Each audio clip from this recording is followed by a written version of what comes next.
our Honorable Chief Advisor, he has actually committed to the nation that he wants to see that expatriate voting is at least initiated in his tenure. He wants to see it going on. We also in the EC, even prior to his announcement, we are also committed to the nation that we will definitely start somewhere in the next upcoming election. But I believe that probably we cannot go for wholesale implementation of this scheme. Whatever option we follow,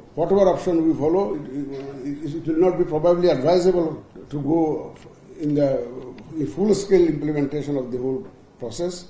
Maybe we can pilot it or we can try in a limited scale and then go for it later. We want concrete suggestions. And after this session will be over today, with all your wise inputs, we will request you to come up with an appropriate architecture, voting architecture, expatriate voting architecture, which we will follow, inshallah, and we hope to follow.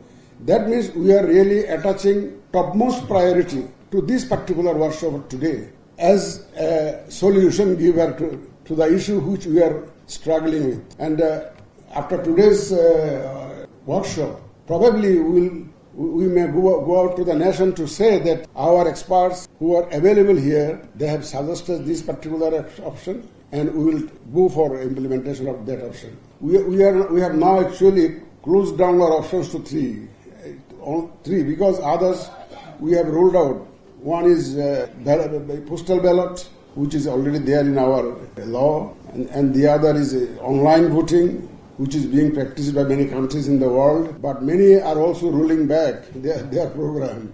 They started one step forward and two steps backward. And also the proxy voting. Proxy voting is one which is very much prevalent in our country, particularly in the corporate sector. In the corporate sector, it is very much practiced, the proxy voting. In India also it is there, and they actually practice this for their defense forces. Last night I was going through the internet trying to understand the issue a little in detail. I saw that Malaysia also has not been able to do it fully.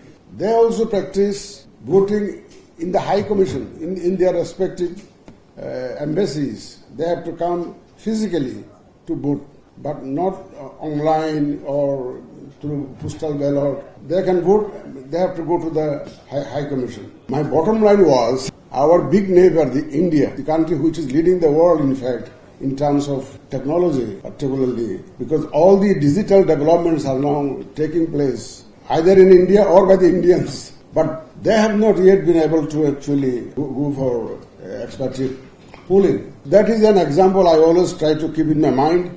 Why did they fail to do it, or why are they not interested to really go for expatriate voting?